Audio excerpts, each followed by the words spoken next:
उपस्थित छोटे बड़े सबको तो आशीष दे। यीशु नाजरी के नाम से मांगते हैं, आमीन। पढ़िए मलाकी का किताब। हाँ, यहोवा के उस बड़े और भयानक दिन आने से पहले हाँ जी, मैं तुम्हारे पास एलिय्याह नबी को भेजूंगा। बड़े और भयानक दिन आने से पहले मैं तुम्हारे पास एलिय्याह नबी को भेजूंगा। कल सुबह हमने जो पास्टर भाई यहाँ थे, उन्होंने इंट्रोडक्शन देने के टाइम ये कहा था कि पास्टर शेखर जो है भाई विलियम ब्रैनम के मैसेज को प्रीच करते हैं, लेकिन कल मैंने उनके बारे में बात नहीं करी। मैं कल गुड फ्राइडे के बारे में बात करी। आज मैं विस्तार रूप से ये बताना चाहता हूं कि विलियम ब्रैनम है क्या, उसकी मिनिस्ट्री क्या है, और इन दिनों के अंदर हम लोग किन संदेश में चलते हैं। सो आज का संदेश का शीर्षक का टाइटल है recognising your day and it's message. अपने दिन को पहचानना और उसके संदेश को। प्रभु ने हर समय के अंदर अलग अलग तरीके से संदेश को भेजा है। जैसे आज आप देखते हैं कि युग बदल रहा है, मॉडर्निज्म आ चुका है। आज से 10 साल पहले कोई प्रोजेक्टर लगा के, कोई लैपटॉप लगा के प्रचार नहीं करता था। लोग प्रचार करते थे, लोग सुनते थे, काल्पनिक विचारधारा करना है आपके ऊपर। पर आज हमारे पास में पिक्चराइज है, हम आपको यहां डाल के बता सकते हैं कि देखो ये ऐसी हो रही है। नूह के दिनों में भी साइंस बहुत बढ़ चुका था। जो पिरामिड नूह के दिनों में बनाए थे, वो पिरामिड आज के साइंटिस्ट नहीं बना सकते। आज के साइंटिस्ट को पता ही नहीं चलता कि इतने बड़े पत्थर ऊपर लेके कैसे गए। इसका मतलब नूह के दिनों में साइंस बहुत आगे था।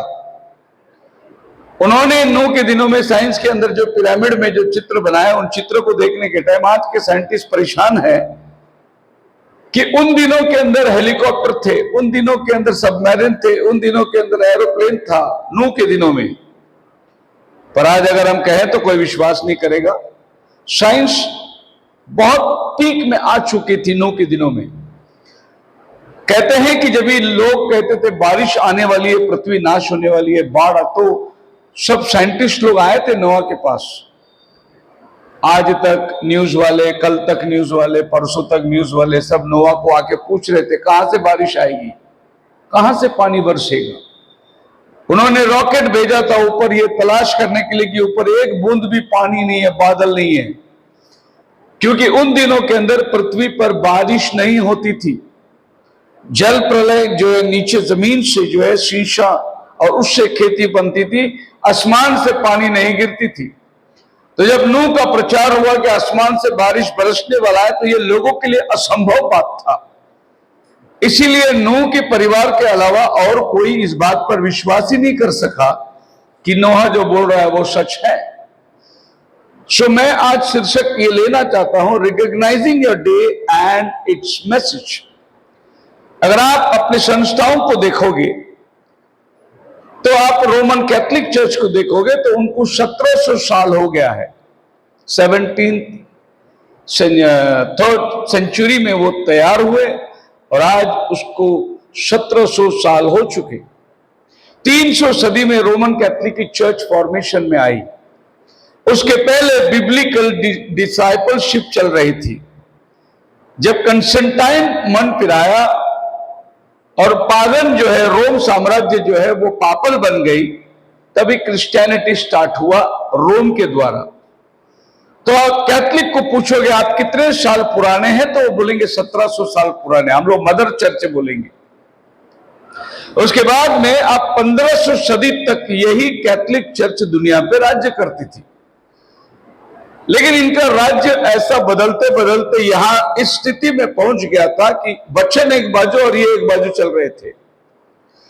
जब आपका बाइबल कहता है, पढ़िए 2 कुरिन्थियों की किताब उसकी 6वीं अध्याय और उसका 14 वचन में लिखा हुआ है। 2 कुरिन्थियन 6वीं अध्याय 6:14। अविश्वासियों के साथ आसमान जुए में ना झूठो। हाँ, क्योंकि धार्मिकता और अधर्म का क्या मेलजोल, हाँ, ज्योति और अंधकार की क्या संगति जी, और मसीह का बलियाल के साथ क्या लगाव जी, या विश्वासी के साथ अविश्वासी का क्या नाता, क्या संबंध है। मंदिर और मूर्ति का क्या संबंध है? मूर्तों के साथ परमेश्वर का मंदिर का क्या संबंध? फिर परमेश्वर के मंदिर में मूर्त कहां से आ गई? हम तो जीवित परमेश्वर के मंदिर है। Praise the Lord। जब पौल कहता है कि मंदिरों में मूर्त नहीं होना चाहिए, तो फिर चर्चेस में मूर्त आई कहां से? ये मरियम का पुतला, ये यूसुफ का पुतला, ये संतों का पुतला, ये सब मंदिर में कहां से आए? ये पहली सदी में नहीं थी, ये तीसरी सदी के बाद इंट्रोड्यूस किया गया चर्च के अंदर, और वहां से लेके 1500 सदी तक कलीसिया दुनिया पे राज्य करती थी। ऐसी भी परेशानी आ गई एक समय में कि आपको पाप का क्षमा चाहिए तो आपने पैसे भरना है और पाप की क्षमा ले सकते हैं आप। रोमन इंक्विजिशन करके आप गूगल में डालिए, अभी तो सारा इंफॉर्मेशन इंटरनेट में है, आपको पता चलेगा कि अगर कोई व्यक्ति खुद ब खुद प्रार्थना करे तो उसको जिंदा जलाया जाता था। अगर कोई व्यक्ति बाइबल पढ़े तो उसके हाथ काट दिए जाते थे, और ये अन्य जाति लोग नहीं, चर्च के द्वारा होता था। ऐसा टाइम पे 1500 सदी में मार्टिन लूथर उठा और उसके द्वारा उसने प्रोटेस्ट करी, और जब मार्टिन लूथर बाहर निकला तो उनके साथ जो लोग निकले वहां से प्रोटेस्टेंट ग्रुप स्टार्ट हो गए। सो आज जिन चर्चों में आप बैठे हैं, या मेथोडिस्ट हो, सियाना हो, ये सब प्रोटेस्टेंट ग्रुप के अंदर आता है। ये 1500 सदी से शुरू हुई। थोड़ा प्रकाश लोगों को मालूम हुआ कि ये जो कर रहे हैं ये गलत कर रहे हैं। हमने कहा मूर्तियों के सामने मोमबत्ती जलाना, हार पहनाना, ये सब कहां से आ गई, जब बाइबल कहता है कि इनका संबंध ही नहीं है। 1500 सदी से लेकर कलीसिया थोड़ी सच्चाई में थोड़ी रोशनी मिली, और 1700 सदी के अंदर प्रभु ने जॉन वेस्ली को भेजा, जहां से शुद्धिकरण का प्रचार हुआ और मेथोडिस्ट चर्च की स्थापना हुई। और 1700 सदी के बाद में 200 साल ये रिवाइवल चली, और 1900 सदी में पेंटिकॉस्टल रिवाइवल स्टार्ट हुआ, जहां से अजूजा स्ट्रीट के अंदर एक बहुत बड़ी बेदारी आई थी। तब वरदानों का, पवित्र आत्मा का, अन्य भाषा का यह अनुभव कलीसिया को मिलने लगा। ये चर्च हिस्ट्री है। तो हर एक समय के अंदर प्रभु ने एक विशेष संदेश को भेजा था। लूथर के द्वारा प्रभु ने जस्टिफिकेशन को प्रचार किया, धार्मिक ठहराया जाना। लूथर का संदेश ही था कि मनुष्य धार्मिकता को अपनाना बहुत जरूरी है, क्योंकि धर्मी जन विश्वास से जीवित रहेगा, यह उसका श्लोक था। The just shall live by faith. John Wesley आने के बाद सैंक्टिफिकेशन का प्रचार हुआ, शुद्धिकरण का प्रचार हुआ। एक आदमी अपना जीवन को प्रभु के लिए अलग करना बहुत जरूरी है। वहां से बपतिस्मा वगैरह शुरुआत हुई, और पेंटिकॉस्टल रिवाइवल आए। उन्होंने ये संदेश को लेकर आए कि पवित्र आत्मा अब तुम में आकर वास करेगा। ये 1900 सदी में पेंटिकॉस्टल रिवाइवल आए। सो प्रभु धीरे धीरे कलीसिया को थोड़ा थोड़ा करके सच्चाई में अगुवाई कर रहा था। जो कलीसिया पहली सदी में खो गई थी, उन सारी बातों को प्रभु आखिरी कलीसिया के अंदर दोबारा लौटा रहा था। इसीलिए आपको यह पहचानना जरूरी है कि हमारे दिनों का संदेश क्या है। हमारे दिनों में कौन सा संदेश आया, हमारे दिनों में कौन वक्ता आया, हमारे दिनों में परमेश्वर ने कैसे काम किए। क्योंकि प्रभु आपके साथ नूह के जमाने में भेजा हुआ संदेश से न्याय नहीं करेगा, ना ही प्रभु मूसा के दिनों में भेजा हुआ संदेश से आपका न्याय करेगा। उन दिनों के अंदर खाली मेमने के लहू चौकट में लगाना है, आप आजादी से निकल के जा सकते हैं। उन दिनों का संदेश था। नूह का दिनों का संदेश, आपने बोर्ड बनाना है, बोर्ड के अंदर आ जाना है, आप बच जाओगे। ये उन दिनों का संदेश था। पर आज आप बोर्ड बना के नहीं बच सकते। आज तो आसमान से अग्नि गिरने वाला है। फिर आज का संदेश क्या है? इसीलिए मैं संदेश का शीर्षक लेता हूं, recognising your day and it's message. हम लोग बहुत थोड़े लोग हैं। मैं आपको जैसे बाइबल स्टडी किया जाता है ना, ऐसा मैं आपको आज बाइबल स्टडी देना चाहता हूं। आप लोग हर संडे अपने अपने चर्च में प्रीचिंग सुनते हैं, थोड़ी स्टडी भी कर लो। और ये स्टडी में मैं आपको बताना चाहता हूं कि आज परमेश्वर कैसे अपने जीवन में काम कर रहा है। एक अदृश्य बात है, गॉड, शैतान, जॉब एंड फ्रेंड्स। अय्यूब की किताब में आप पढ़ सकते हैं। एक है परमेश्वर, गॉड, दूसरा उसमें इन्वॉल्व है शैतान, तीसरा इन्वॉल्व है जोब, चौथा इन्वॉल्व है जोब के मित्र लोग। और जोब बेचारा बहुत बुरी हाल के अंदर है। And Job never recognise that it was God. Job ये बात को जान नहीं पाया कि ये जो तकलीफ उसके ऊपर आ रही है, ये जो आफत उसके ऊपर आ रही है, ये क्यों आ रही है उसको।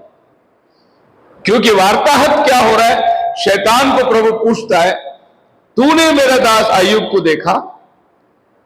शैतान बोलता है, प्रभु उसको तो तूने सब कुछ दे रखा है, इसके लिए तुझसे प्रेम करता है। प्रभु ने बोला, नहीं, मेरा दास अय्यूब ऐसा नहीं है। तो शैतान कहता है कि थोड़ा टाइम अय्यूब को तो मेरे हाथ में दे, देख मैं तेरे को वो पोषने को लगाता हूं।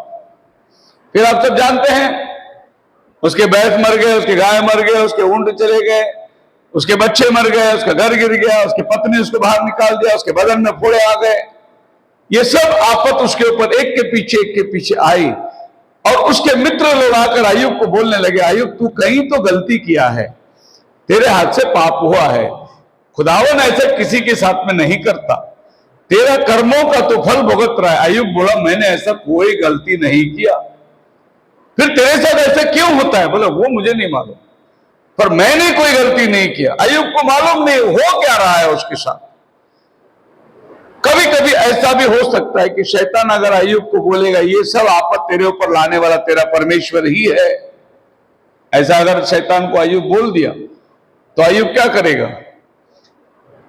उसकी पत्नी ने बोला उसको कि छोड़ तेरा परमेश्वर को, जिसने तेरा ये हाल बना दिया। तब अय्यूब अपनी पत्नी से क्या कहता है, तुम मूर्ख है, क्या परमेश्वर से सुख ही लेना है, दुख नहीं लेना? यहां पर भी अय्यूब जो है ओवरकम कर लिया। शैतान ने उसकी पत्नी को इस्तेमाल करके बोला, बोल उसको कि तेरा खुदा तेरे साथ क्या कर रहा है। बोला, नहीं, अगर मेरा खुदा करता भी होगा तो मैं खुश हूं, क्योंकि वो सुख भी देता है, अगर वो दुख भी दे तो भी मैं तैयार हूं। दूसरे शब्दों में अय्यूब को मालूम ही नहीं था ये क्या हो रहा है उसके साथ। और अल्टीमेटली हम देखते हैं कि शैतान हार गया और खुदा के सम्मुख में बोला, वास्तव में वो तेरे साथ प्रेम करता है, तूने उसको संपत्ति दी और धन और दौलत दी इसीलिए नहीं, परंतु वो दिल से तुझे प्रेम करता है। मसीह में मेरे प्रिय लोगों, मैं यहां एक सवाल पूछना चाहता हूं, वो ये है, जो संकट और मुसीबत अय्यूब के ऊपर उतर के आ रही थी, तो परमेश्वर किसको दर्शाना चाहता था? क्या अय्यूब को पक्का बनाना चाहता था? क्या शैतान को बताना चाहता था कि अय्यूब देख मेरे से कितना प्यार करता है? क्या करना चाहता था परमेश्वर अय्यूब के जीवन के अंदर? ये एक मिस्ट्री है। प्रभु ने शैतान को बोला, मेरा दास अय्यूब को देखा, और ये एक सवाल के ऊपर इतनी सारी परेशानी अय्यूब के जीवन में आई, पर अय्यूब जानता नहीं था। समझो, मालूम ऐसा हो गया कि अय्यूब को यह पता कि शैतान गया और प्रभु से वार्ताहत हुई और फिर प्रभु से वो परमिशन लेके आया। देखो, शैतान परमिशन लेके आता है, क्योंकि खुदा के डरवैयों के चारों तरफ उसका दूत उसकी छावनी किए हुए उसकी रक्षा करता है। शैतान को अगर अय्यूब के जीवन में आना है तो बाइबल क्या कहती है? पढ़िए अय्यूब का पहला अध्याय 10 वचन, जोब चैप्टर 1 वर्स 10। क्या तूने उसकी और उसके घर की, हाँ, और जो कुछ उसका है, हाँ, उसके चारों ओर बाड़ा नहीं बांधा? शैतान प्रभु को बोलता है, तूने अय्यूब के घर के चारों तरफ क्या बांधा है? बाड़ा बांधा है। कंपाउंड बना के रखा है तूने तो उसके काम पर आशीष दी है। मैं कैसे जाऊं अय्यूब के पास? तूने उसके चारों तरफ में बाड़ा बांध के रखा है, मैं जाऊं कैसे? मतलब प्रभु के डरवैयों के चारों तरफ क्या रहता है? प्रभु बाड़ा बांधे रखा है। जब प्रभु गेट खोलेगा तो ही शैतान अंदर जा सकता है। इतना प्रभु उसकी रक्षा कर रहा है। लेकिन इसमें जो मिस्टीरियस बात यह है, उस समय का संदेश क्या था ये किसी को नहीं मालूम। कौन अय्यूब के द्वारा बात कर रहा है? ये लड़ाई अय्यूब के ऊपर क्यों आई? अगर मान लो अय्यूब को ये पता चल गया कि परमेश्वर ही ये कर रहा है शैतान को दिखाने के लिए, तो अय्यूब ये भी पूछ सकता था प्रभु को, मैं ही मिला क्या, और कोई नहीं मिला सिद्ध करने के लिए? पर अय्यूब के मन में ऐसे कोई प्रश्न नहीं आया। उसे एक बात मालूम था, जो कुछ मेरे साथ होता है मेरे प्रभु के बगैर कुछ नहीं होगा, इतना उसको मालूम था। उसके इशारे के बगैर कोई चीज मेरे जीवन में नहीं आ सकता। सो आइए हम लोग नूह के दिनों में जाएंगे। बाइबल कहती है, और आप सबको ये बात मालूम होना चाहिए, अय्यूब हमारे बाइबल में सबसे पुराना किताब है। अब्राहम से भी पहला अय्यूब था। और बाइबल के अंदर सबसे जुना किताब जो है, जो पहली लिखी गई किताब है, वो अय्यूब की किताब है, जो आपके बाइबल के बीचों बीच रखी हुई है। क्योंकि जो जब ये धरती में था तभी याजक लोग नहीं थे। सो अय्यूब खुद अपने बच्चों के लिए बलिदान चढ़ाता है। अब्राहम के बाद वेदी बनने लगी, बलिदान चढ़ाने लगे, याजक पद आई, लेकिन अय्यूब के टाइम पे याजक पद नहीं थी, इसलिए अय्यूब आपके बाइबल में सबसे जुना किताब है। इन दिनों के अंदर ऐसा हुआ। उत्पत्ति 6वें अध्याय का 8 वचन पढ़िए। परंतु यहोवा के अनुग्रह की दृष्टि नूह पर बनी रही। हाँ, नूह की वंशावली है। नूह धर्मी पुरुष और अपने समय के लोगों में खरा था। अपने समय के लोगों में वो खरा था। He was perfect in his generation। ये बहुत जरूरी है। हमारे दिनों के काबिलियत नूह का जीवन को नहीं तोला गया, नूह के जनरेशन के साथ नूह के दिनों को तोला गया। In his generation he was perfect. खुदावन हमेशा उस युग के अंदर, उस युग के हालात को देखकर वहां के विश्वासियों के साथ न्याय करता है। वह अपने जनरेशन में परफेक्ट था। हो सकता है हमारा जनरेशन उससे ज्यादा परफेक्ट हो, लेकिन नूह के जनरेशन में उसके समान और कोई विश्वासी नहीं था। और बाइबल क्या कहती है 5 वचन के अंदर, 6:5 के अंदर, जो कुछ उत्पन्न होता है सो बुरा ही होता है। यहोवा ने देखा हाँ। कि मनुष्य की बुराई पृथ्वी पर बढ़ गई है। हाँ। और उनके मन के विचार में जो कुछ उत्पन्न होता है हाँ। वो निरंतर बुराई होता है। हाँ, और यहोवा पृथ्वी पर मनुष्य को बनाने से पछताया। यहोवा पृथ्वी पर मनुष्य को बनाने से पछताया। जो कुछ मन में होता है सो बुरा ही होता है। परमेश्वर ने मनुष्य को बनाने से पछताया। अब ये मनुष्य को मिटाने का प्रश्न परमेश्वर के पास आ चुका है, लेकिन जब उसने देखा कि इतने अधर्मियों के बीच में एक धर्मी बैठा हुआ है, और हमारा परमेश्वर अधर्मियों के साथ धर्मियों का नाश नहीं करता। कहने का मतलब मेरा ये है, पूरी लॉस एंजलिस शहर अमेरिका में जल गई, बड़े बड़े फिल्म स्टार लोग के घर जल गए, लेकिन वहां एक विश्वासी था, उसका घर को आग लगाई नहीं। Praise the Lord. प्रभु कभी भी धर्मियों को अधर्मियों के साथ में नहीं मारता। समझो एक प्लेन के एक्सीडेंट हो गई, 300 लोग मर गए, अगर उसमें एक भी धर्मी बैठा होगा ना, प्रभु वो 300 लोगों को बचाएगा। प्रभु अधर्मियों के संग में उसका नाश नहीं करता। जब पौलुस जा रहा था बोट में, उसके साथ में 250 कैदी लोग थे, और 250 कैदियों को प्रभु बचाया पौल की वजह से। जब पौल देखा कि तूफान बढ़ रहा है कोया, तो उन्होंने जहाज खाली किए। उस रात फरिश्ते ने आकर बोला, 14 दिन के बाद पौल को बोला, मत डर, किसी की जान की हानि नहीं होगी, तेरे वजह से सबकी जान बचाई जाएगी।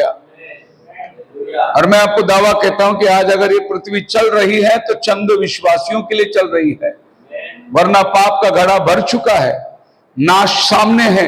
लेकिन थोड़े विश्वासी लोग अभी जीवित है, जिनको नूह की तरह प्रभु इंतजाम करके रैप्चर में ले जाने के बाद प्रभु का न्याय जगत में उतर कर आने वाला है। अब संभव नहीं कि इतनी बड़ी दुनिया को बचाए। प्रभु ने बोला, अब नूह का बचाव का मैं रास्ता बनाता हूं। पहला पत्रस 3 अध्याय 20 वचन में बाइबल कहती है, which sometime were disobedient, when one the long suffering of God waited in the days of Noah, while the ark was preparing, wherein a few, that is 8 souls, were saved by water। जिन्होंने उस बीते समय में आज्ञा न मानी, जी, या परमेश्वर नूह के दिनों में धीरज धरता नूह के दिनों में धीरज धरते रहा। और वो जहाज बना रहा था। एक बात आपके दिमाग में याद रखे, अगले 1 घंटा जो मैं बात करने वाला हूं वो दिनों के ऊपर बात करने वाला हूं। हर वचन में आपको ये शब्द मिलेगा, नूह के दिनों में, हमारे दिनों में, उनके दिनों में, सातवां दूत के दिनों में, तुरी फूकने के दिनों में। मैं दिन को याद रखना सिर्फ। आज का दिन क्या है? 19 तारीख अप्रैल 2025 में हम लोग बैठे हुए हैं। अब यहां से आप कैलकुलेशन करके पीछे जाके दिनों को याद रखना कि हर एक दिन में प्रभु ने क्या संदेश भेजा था। उन दिनों के अंदर प्रभु उनका इंतजार कर रहा था जब नोहा बोट बना रहा था, और एक मजाक चल रही थी उन दिनों के अंदर। नोहा बोट बना रहा है, क्या बात है, बारिश आने वाली है। अच्छा, फिर क्या होगा?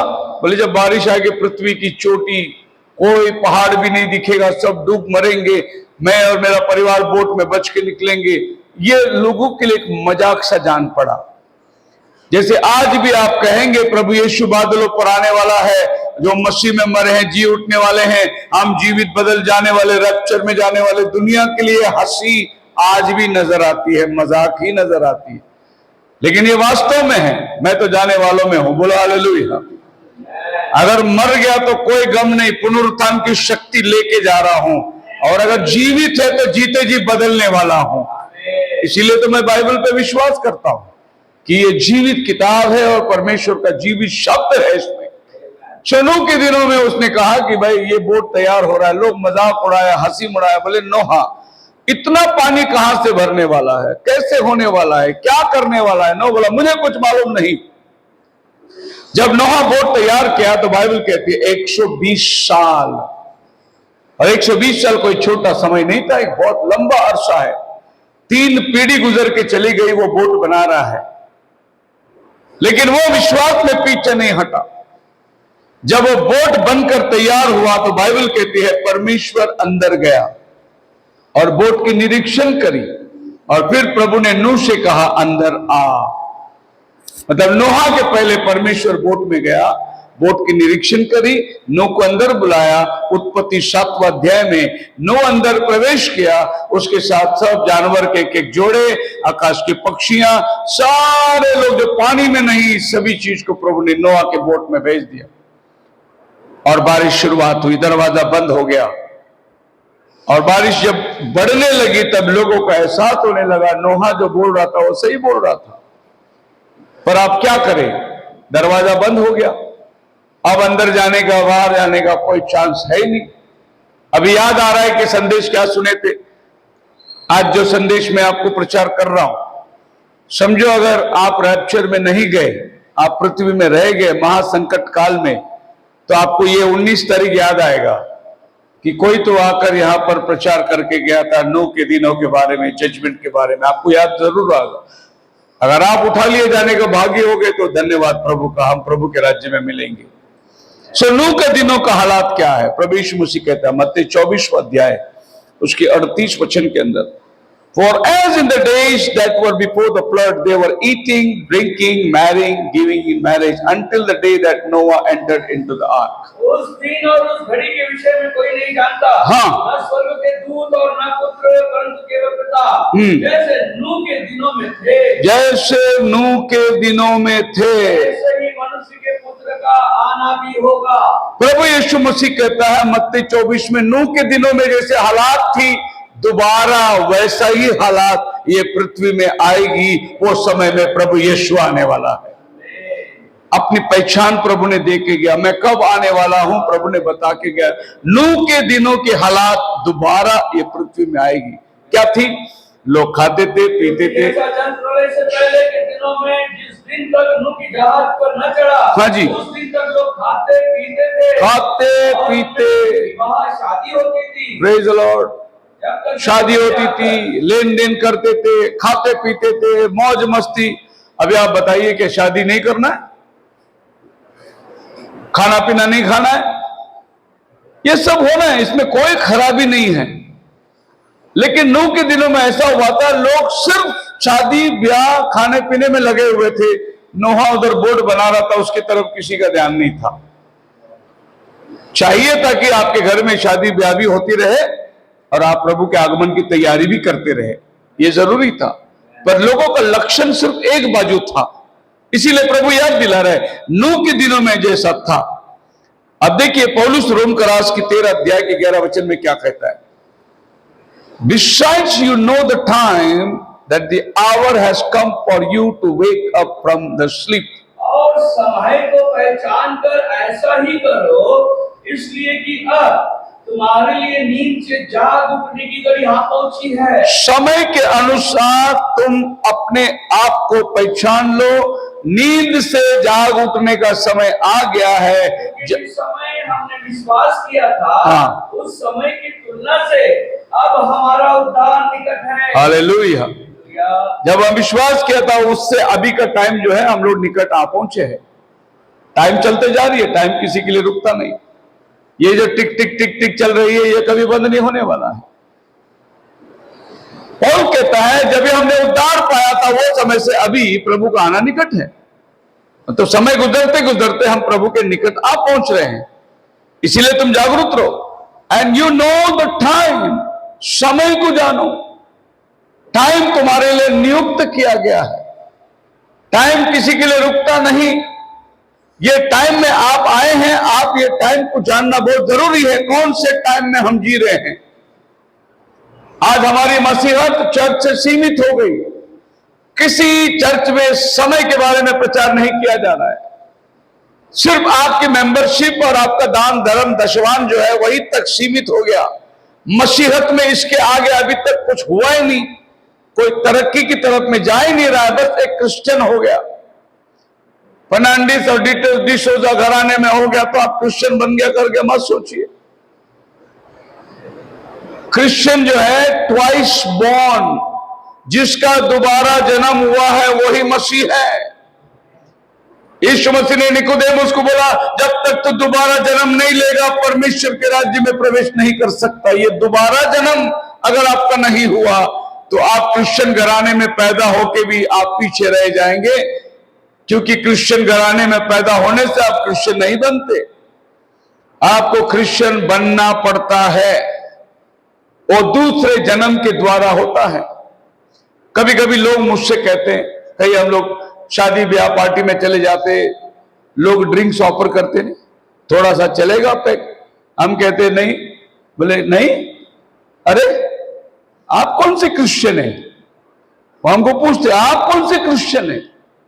भाई क्यों भाई, क्रिश्चियन के ऊपर सवाल आया? अरे हमारे बाजू में फर्नांडिस रहता है, वो रोज बाटली लेता है। आप कौन से क्रिश्चियन है? मतलब पिएंगे नहीं तो आप क्रिश्चियन ही नहीं है। ये क्रिश्चियन के माथे पे स्टैंप लग गया है। फिर आप समझ जाइए कि मैं उनको साफ कह देता हूं मैं क्रिश्चियन नहीं हूं। बोले आप क्रिश्चियन नहीं है? नहीं। फिर आप कौन है? प्रेरितों के काम 9 अध्याय उसका 2 वचन में पौल जिनको मारने को जा रहा था और गवर्नर से चिट्ठी लेके जा रहा था, उस चिट्ठी में क्या लिखा था देखिए। और उससे दमिश्क के आराधनालय के नाम पर इस अभिप्राय की चिट्ठियां मांगी कि क्या पुरुष क्या स्त्री जिन्हें वो इस पंथ पर पाए उन्हें बांधकर यरूशलेम में ले आए। इस पंथ पर जो पाए उनको बांध के बंदीगृह में डाल। पौल ने अभिप्राय की चिट्ठी लिया था। अभी तक क्रिश्चियन लोगों को क्रिश्चियन नाम नहीं मिला था। क्रिश्चियन नाम आपको 11वें अध्याय में मिलता है। एंटियोक में जब सुसमाचार गया था, वहां के लोगों ने बोला ये मसीही लोग है। क्रिश्चियन जो नाम है ये दुनिया ने हमें दिया हुआ नाम है, हम क्रिश्चियन नहीं हैं, हम इस पथ पर चलने वाले लोग हैं। बोलो हालेलुया। जब कलीसिया शुरुआत हुई थी उनको क्रिश्चियन नहीं बोलते थे, इस पंथ पर चलने वाले लोग। एक्चुअली वो पंथ लिखा हुआ है, पंथ नहीं है वो। इंग्लिश में पढ़िए, देखो क्या लिखा हुआ है। इंग्लिश बाइबल है Acts 9:2।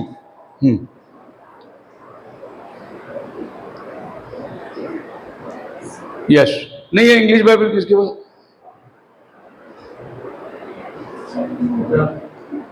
9:2 Acts। And desired of his letters to Damascus, to the synagogues, that if he found any of this way, way they were men of इस रास्ते पर चलने वाले। बोलो hallelujah. any of this not Christian. अब Christian बोले तो किसको बोले और किसको सही बोलेंगे आप? कौन से क्रिश्चियन को आप सही बोलेंगे? हर क्रिश्चियन बोलता है मैं सही हूं, दूसरे को गलत ही बोलता है वो। आप गूगल में डाल के देखो कितना क्रिश्चियन डिनोमिनेशन हो गया, 45,000 डिनोमिनेशन है पृथ्वी के ऊपर, सब बोलते हैं हम सही है। फिर है सही कौन? एक तुमको डुबा के बपतिस्मा देता है, एक छिड़क के बपतिस्मा देता है, एक 3 बार आगे डुबाता है, एक 3 बार पीछे डुबाता है, एक डुबाता ही नहीं, सीधे सीधे आपको डुबा के निकालता है। तो कौन से क्रिश्चियन के पास आप जाओगे? एक बचपन में बपतिस्मा, 8 दिन में बपतिस्मा दे देता है, एक वो है जो खाली शादी के लिए बपतिस्मा देता है, एक वो है जो मैयत के लिए बपतिस्मा लेता है। कौन से विश्वासी के पास जाओगे? एक काला टोपी पहन के बैठा है, एक लाल टोपी पहन के बैठा है, एक जब्बा लंबा रखा है, एक क्रूस पहनता है, क्रूस नहीं पहनता है, एक लाल पट्टा है, दूसरे का काला पट्टा है। देखो इनकी डिफरेंसेस को देखो। कौन से क्रिश्चियन को आप बोलोगे कि ये सही है? मैं बता रहा हूं कौन सा क्रिश्चियन सही है, जो आपके बाइबल में लिखा है ना, द वे, इस पथ पर चलने वाले वही सही विश्वासी है। बाकी ये सब नाम धराई है। सो मसीह में मेरे प्रिय लोगों, समय को जानना। क्यों समय को जानना है? समय के अनुसार जैसे नूह के दिनों में होता था वो सारी घटनाएं हमारे दिनों में हो रही है। क्राइम इतना बढ़ चुका है, अब ये कंट्रोल होगा ही नहीं, क्योंकि अंतिम दिनों का भविष्यवाणी है कि ये बढ़ेगी। आप उसको कंट्रोल नहीं कर सकते। आप महंगाई को कंट्रोल नहीं कर सकते, क्योंकि अंतिम दिनों में महंगाई होगी, बाइबल कहता है। आप अच्छे दिनों को ला नहीं सकते, क्योंकि बाइबल बोलता है अंत के दिनों में बुरे समय आएंगे। आप अच्छे दिन कहां से लाने वाले हैं? पढ़िए, आपके बाइबल में लिखा है 2 तीमुथियुस 3 अध्याय उसका पहला वचन देखिए। ये टाइम में जो हम जी रहे हैं, कौन सा टाइम है? और यह जान रहे हाँ, कि अंतिम दिनों में कठिन समय आएंगे। बिल्कुल, बाइबल साफ कहता है अंत के दिनों में कठिन समय आएंगे। किसने बोला अच्छे दिन आने वाले हैं? कभी नहीं होगा अच्छे दिन। जो दूध का 60 रुपए लीटर हुआ, ये कभी भी 40 रुपए में आने वाला नहीं है। जो सेब अभी 200 रुपए किलो हुआ, कभी 50 रुपए में आने वाला नहीं है। ये महंगाई बढ़ते चली जाएगी, बढ़ते चली जाएगी। इतनी महंगाई होगी कि एक दिन इंसान को खाने लगेगा। वो दिन आने वाले बाइबल में ये लिखा है, इंसान के मांस को खाएंगे। बिल्कुल बाइबल में जैसा लिखा है वैसे के वैसे होने वाला है, इसको आप बदल नहीं सकते। सो अंत के दिनों में कठिन समय आएंगे। मैं आपको डरा नहीं रहा हूं, मैं आपको यह बता रहा हूं कि टाइम खत्म हो गया है, तैयार हो जाओ, प्रभु यीशु मसीह आने वाला है अपनी दुल्हन को ले जाने के लिए। यही हमारा उद्देश्य बोलने का। अखबार खोलो तो आपको सिर्फ आपत ही नजर आएगा।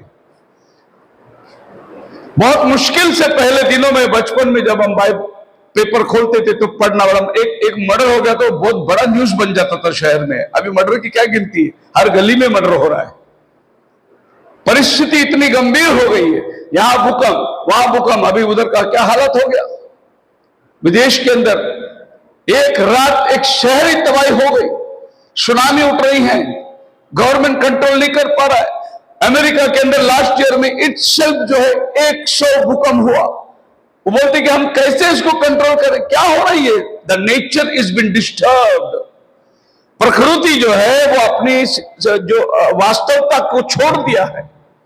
क्लाइमेट चेंज वाले बोल रहे हैं कि पृथ्वी की हालात बिगड़ते चली जा रही है, ओजोन लेयर में होल पड़ता चला जा रहा है, उष्णता बढ़ते जा रही है, समुद्र ऊपर बढ़ता चला जा रहा है, हिमालय का पहाड़ बर्फ पिघल रही है। ये सब क्लाइमेट चेंज, ये सब अंतिम दिनों का लक्षण है। ऐसे टाइम के अंदर नूह अपने लोगों को बोल रहा है पृथ्वी नाश होने वाली है, पर कोई विश्वास नहीं कर रहा है, क्योंकि हर एक की इमेजिनेशन में जो हो रहा है। पढ़िए 6वें अध्याय 5 वचन, Genesis chapter 6 verse 5। And God saw the wickedness of man. यहोवा ने देखा कि मनुष्य की बुराई पृथ्वी पर बढ़ गई है, और उनके मन के विचार में जो कुछ उत्पन्न होता है बुराई होता है, सो बुरा। अब किसी के पास में सुइच्छा है नहीं, जो भी इच्छा है वो बुराई है। एक जमाना था, आप देखे होंगे, अगर रोड पे कोई एक्सीडेंट हो गया, टू व्हीलर वाला गिर गया तो लोग तड़पते थे, रिक्शा बुलाओ, उसको उठाओ, गाड़ी में डालो, हॉस्पिटल लेके जाओ। अभी वो जमाना नहीं, अभी मोबाइल निकाल के उसकी शूटिंग करते रहते। अरे तड़प रहा है, मर रहा है, वो उसकी शूटिंग कर रहे हैं। अभी इंसान को अभी वो टाइम खत्म हो गया। और ये बात पौलुस ने आपके बाइबल में पहले ही लिख दिया, 2000 साल पहले। अभी आपने पढ़ा था तीमुथियुस के अंदर, उसमें देखो एक वर्ड आता है, लोग सेल्फी निकालने का जमाना आएगा। ये जरा सेल्फी का जमाना है।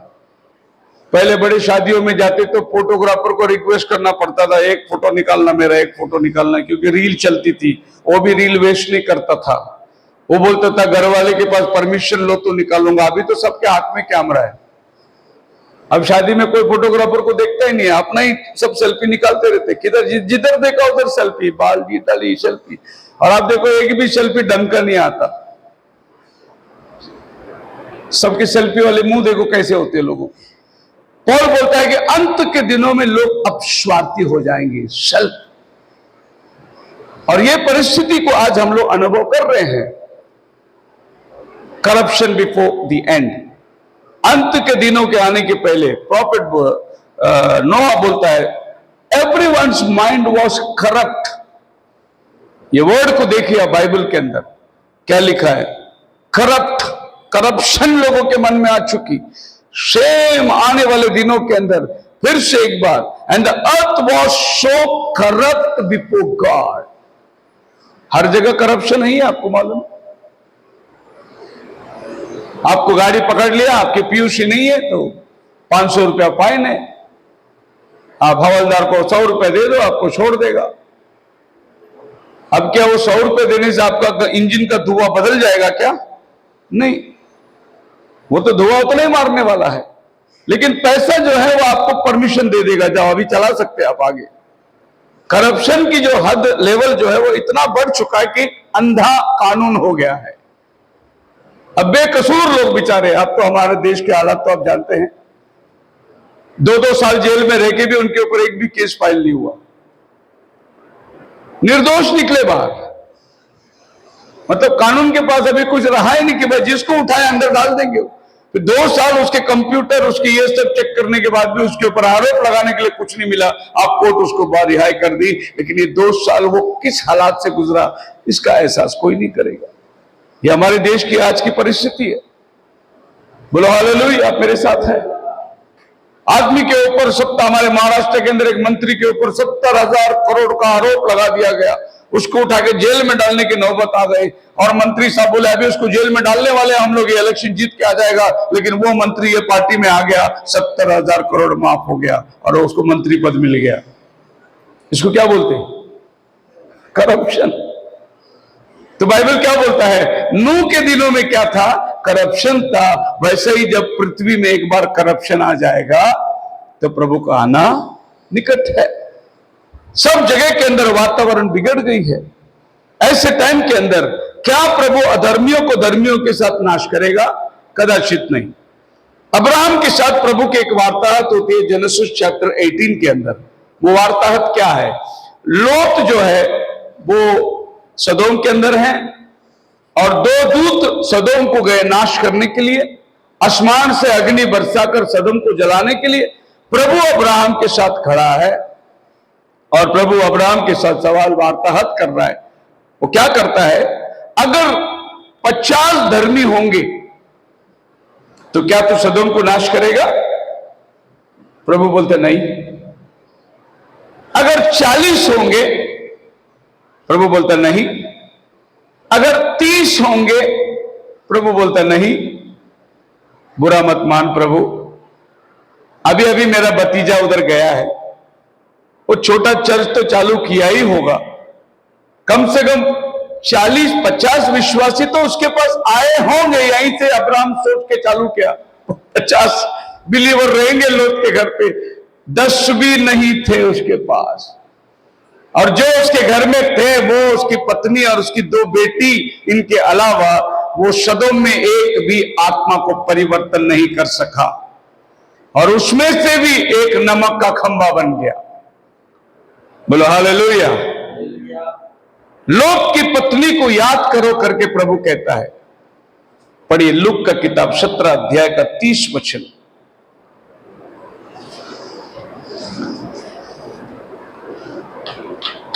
Look chapter 17 verse 31। मनुष्य के पुत्र के प्रकट होने के दिन भी ऐसे ही होंगे। हाँ, उस दिन जो लूत की पत्नी को याद रखो, 31 में है। लूत की 32 लूत की पत्नी को स्मरण रखो। प्रभु यीशु मसीह बोल रहा है। प्रभु यीशु ने कभी नहीं बोला सारा को याद करो। प्रभु यीशु मसीह ने कभी नहीं बोला शमूएल की मां हन्ना को याद करो। प्रभु यीशु मसीह बोलता है लूत की पत्नी को याद करो। क्यों? क्योंकि वो अब्राहम की बहू थी, मतलब एक बड़ा प्रॉफिट का बहू था वो। अब्राहम सबसे बड़ा प्रॉफिट जो गॉड का फ्रेंड कहलाता था, खुदा का मित्र कहलाता था, ऐसे घर में बहू बन के आई थी वो। अगर वो नमक का खंभा बन सकता है तो फिर आपका बाप दादा बिशप रेवरेंड करके आप बचेंगे मत सोचना। प्रॉफिट की बहू अगर नमक के खंभा बन सकती है तो हमारा बाप अगर पास्टर रहेगा, हमारे पूर्वज जो रेवरेंड थे, हम बच जाएंगे, ऐसा कभी नहीं हो सकता। उसका तो इतना जबरदस्त अनुभव था कि उसके घर में प्रभु आके खाना खा के जाता था। ऐसे घर से भी एक आदमी नमक का खंभा बन सकता है। इसीलिए प्रभु बोला लूत की पत्नी को याद करो। और किसी को याद करने की जरूरत नहीं, कम से कम इसको तो याद करो कि वो कैसे नमक का खंभा बन गया। जब वो विश्वास की दौड़ दौड़ रही थी, पीछे मुड़ के देखी, वो सदोम से निकल चुके थे। प्रभु ने बोला था वो पहाड़ पर जब तक तुम नहीं जाओगे तब तक हम कुछ नहीं कर सकते। वो पहाड़ की तरफ भाग रहे थे, लेकिन चलते चलते शर्त ये थी पीछे मुड़ के मत देखना। शायद इतनी जमाई का संपत्ति जो हमने जमा किए, इतनी जो पैसे हमने जमा किए, इतने बैंक में जो फिक्स डिपॉजिट रखे, इसका सब क्या होगा करके वो पीछे मुड़ी होगी।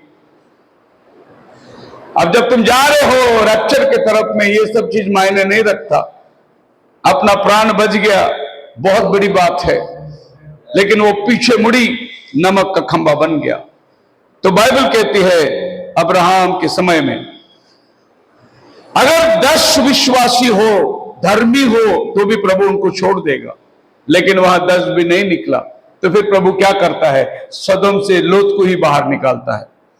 अगर ये पृथ्वी के अंदर अगर आपको 10 विश्वासी नहीं मिलेगा तो प्रभु क्या करेगा? जो बचे हैं विश्वासी उनको बाहर निकालेगा और ये पृथ्वी को आग से जलाएगा। उसी को कहते हैं रैप्चर। प्रभु यीशु मसीह आने वाला है। सो बाइबल क्या कहती है? जेनेसिस 6:14 के अंदर प्रभु ने उसके लिए एक उपाय किया, make thee an ark of gopher wood, pitch it. वृक्ष की लकड़ी का एक जहाज बना ले, हाँ, उसमें कोठरियां बनाना, हाँ, उस पर राल लगाना। अभी नोहा प्रश्न मेरे सामने आया, मैं पृथ्वी को नाश करूंगा। हर कोई मनुष्य के विचार के दिल में जो भी होता है सब बुराई होता है। अब मैं तेरे लिए बचने का एक उपाय करता हूं, अपने लिए तू एक जहाज बना ले, उसको बाहर और भीतर से राल लगाना।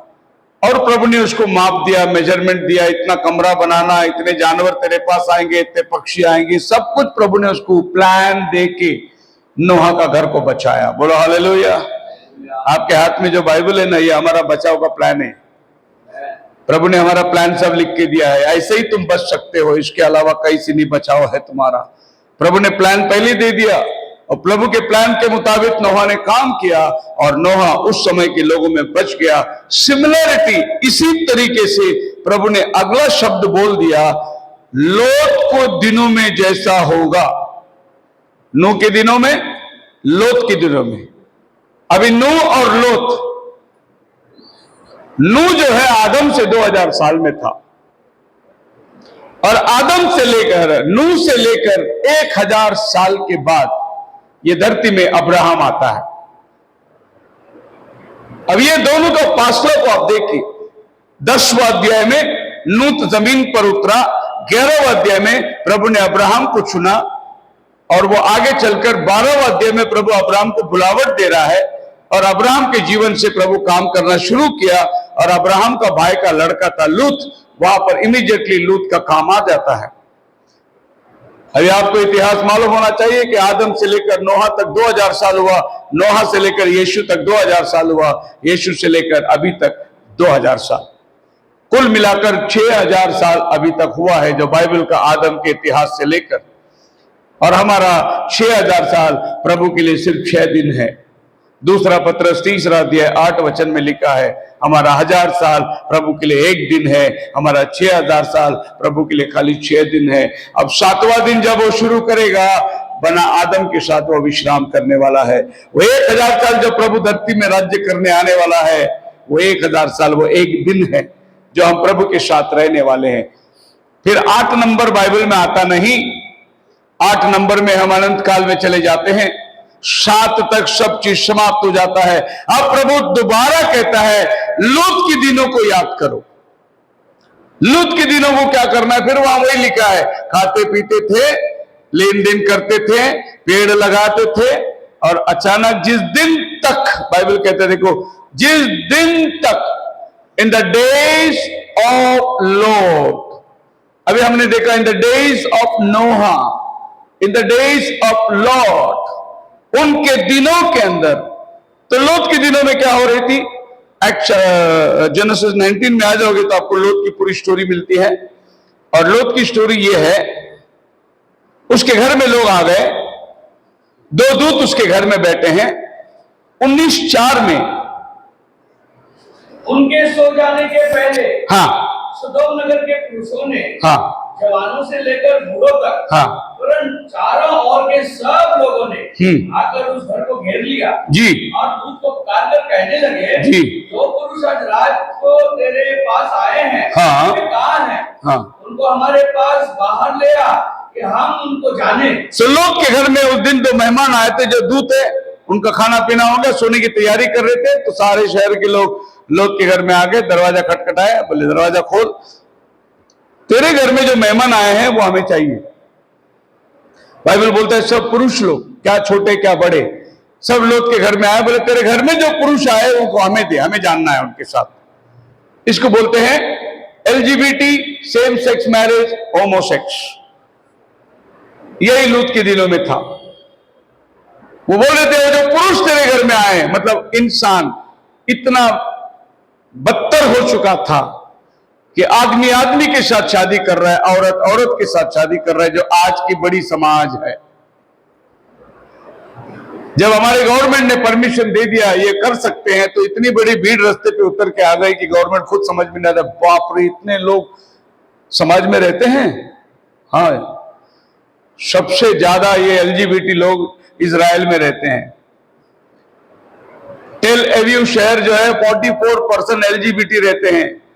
और ये भी आप बाइबल में देख सकते हैं, रेवलेशन चैप्टर 11 के अंदर, वो 2 दूत को जब मारा जाएगा, उस शहर में मारा जाएगा जहां मेरा प्रभु मारा गया था। मेरा प्रभु कहां मारा गया था? यरूशलेम में मारा गया था। उसी शहर एक दिन सदोम कहलाएगा, और आज टेल एविव सदोम कहलाता है। अब डाल के देखिए वर्ल्ड का पॉपुलेशन में कि होमोसेक्स सबसे ज्यादा किधर है। आपको इजराइल का जो कैपिटल था टेल एविव में सबसे ज्यादा होमोसेक्स मिलेगा। और बाइबल कहती है जब ये प्रचलित हो जाएगी, लूत के दिनों में जैसा था वैसा मनुष्य के पुत्र के दिनों में जब होगा तब प्रभु का आना होगा। क्या बाइबल आपके सामने पूरी हो रही है? हमारा देश जो सांस्कृतिक देश था, ये भी देश अभी कोर्ट ने परमिशन दे दिया, दिल्ली कोर्ट ने परमिशन दे दिया, अभी बॉम्बे हाई कोर्ट ने भी परमिशन दे दिया कि आप लोग अभी साथ में रह सकते हैं। ऑस्ट्रेलिया के अंदर एक बिशप के साथ शादी करके चर्च चला रहा है। कैथलिक लोगों के अंदर पुरुष के साथ शादी करके चर्च चला रहा है। अभी ये खाली पाप दुनिया में नहीं है, पाप चर्च के अंदर भी आ गई। अभी बड़े बड़े संता वाले ये कह रहे हैं कि इसमें कोई बात नहीं, वो भी इंसान है, उनको भी जीने का हक मिलना चाहिए करके चर्च प्रचार कर रहा है।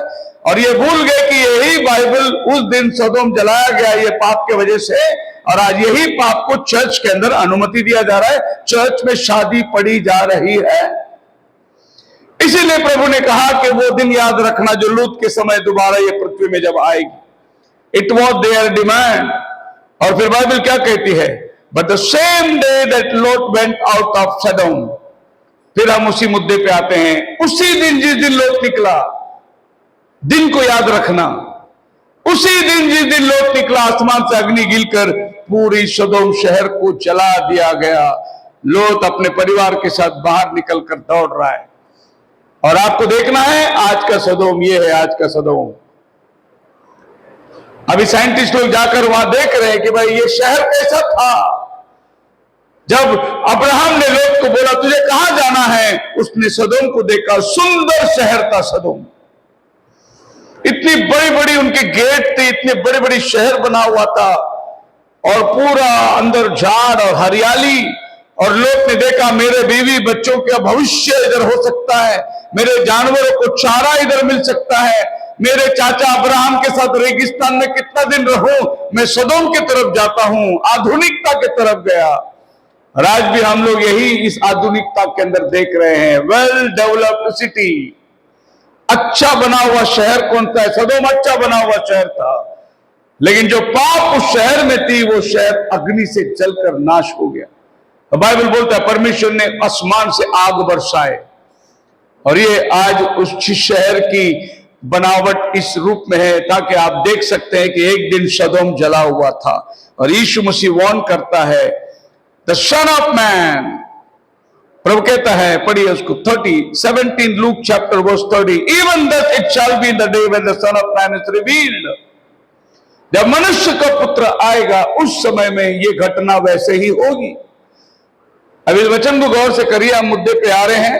जिस दिन सन ऑफ मैन लूत सदोम से निकला, is revealed, sun of man is revealed. Revealed का मतलब प्रकट होना। अब सन ऑफ मैन कौन है जो प्रकट होने वाला है? प्रभु यीशु मसीह के 3 आगमन को हम देख सकते हैं। पहला आगमन प्रभु का सन ऑफ मैन, जब वो अपने कलीसिया को लेने आएगा, वो सन ऑफ गॉड। और जब ये धरती पे राज्य करने के लिए श्वेत घोड़े पे आएगा, वो सन ऑफ डेविड बन के आएगा। ये प्रभु का 3 टाइटल है। इसमें से प्रभु यीशु कहता है कि दोबारा सन ऑफ मैन जब ये धरती में आएगा, उस समय लोट की जीवन की जैसी दशा होगी। सन ऑफ मैन किसको बोलते हैं? पढ़िए Ezekiel chapter 2 verse 1। Son of man का मतलब है प्रॉफेट। यीशु सन ऑफ मैन की मिनिस्ट्री कर रहा था जब ये धरती में एक प्रॉफेट था। उसने मुझसे कहा, हाँ, हे मनुष्य का पुत्र। पाँव पर खड़ा हो। सन ऑफ मैन का मतलब प्रॉफेट। तो प्रभु यीशु मसीह क्या कहता है?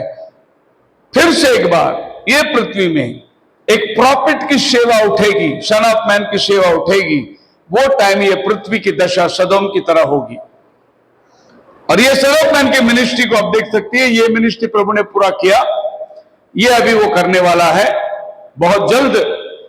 और ये वो जब उसकी दुल्हन की शादी रेवलेशन चैप्टर 19 में ऊपर होती है, धरती में भूकंप, धरती में भूइडर, महासंकट काल, 7 साल की अवधि धरती पे होती है।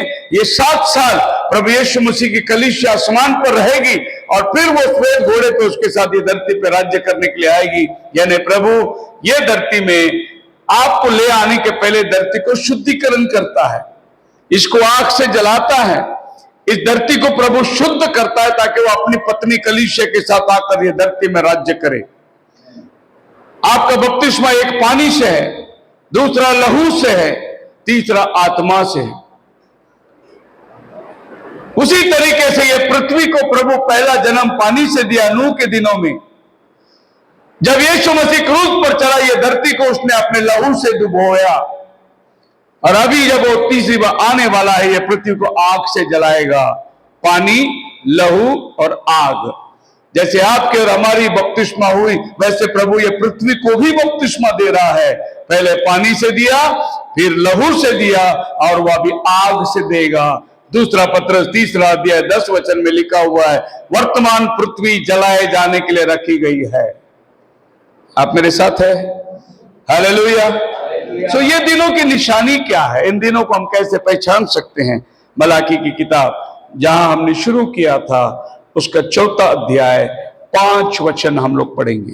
देखो, यहोवा के उस बड़े और भयानक दिन आने से पहले, हाँ, मैं तुम्हारे पास एलिया नबी को भेजूंगा। आपका बाइबल में पुराना नियम का आखिरी किताब, आखिरी भविष्यद्वक्ता का आखिरी वचन है, दुनिया समाप्त होने के पहले मैं एलिया नबी को भेजूंगा। प्रभु ने आखिरी किताब, आखिरी भविष्यद्वक्ता, आखिरी भविष्यवाणी, दुनिया समाप्त होने के पहले, भयानक दिन आने से पहले मैं एलिया नबी को तुम्हारे पास भेजूंगा।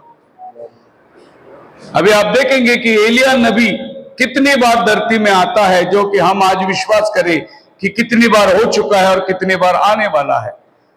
बाइबल में आपको पढ़ेंगे तो एलिया 5 बार आता है धरती पे। कितनी बार? 5 बार आता है। इसमें एलिया जो गिलाद का पहला एलिया जो है, पहला राजा 17 अध्याय पहला वचन में पहला एलिया तिस्बी का आया। वो एलिया का आत्मा एलीशा के अंदर आता है। दूसरा राजा दूसरा अध्याय पहला वचन में दूसरी बार एलिया की आत्मा आती है। तीसरी बार एलिया की आत्मा यूहन्ना बपतिस्मा देने वाले के अंदर आई। मत्ती की किताब 3 अध्याय पहला वचन, ये सब स्क्रिप्चर है। चौथी बार अन्य जाति नबी के पास मलाकी 4 अध्याय 5 वचन के अंदर चौथी बार एलिया की आत्मा आती है। और 5वीं बार एलिया की आत्मा प्रकटीकरण 11वां अध्याय के अंदर फिर से मोसेस और एलिजा 2 जन आते हैं। तो धरती पे एलिया कितनी बार आता है? इसके लिए एलिया मरा नहीं, जिंदा गया। बोलो हालेलुया। क्यों वो जिंदा गया? क्योंकि उसको पृथ्वी में और 5 बार आना है। बाकी सब लोग एक ही बार आए चले गए, क्योंकि उनका दूसरा सेवा नहीं था। लेकिन एलिया का सेवा 5 बार ये धरती पे है। इसीलिए अग्नि का रथ आकर एलिया को जीते जी उठा के ले गया।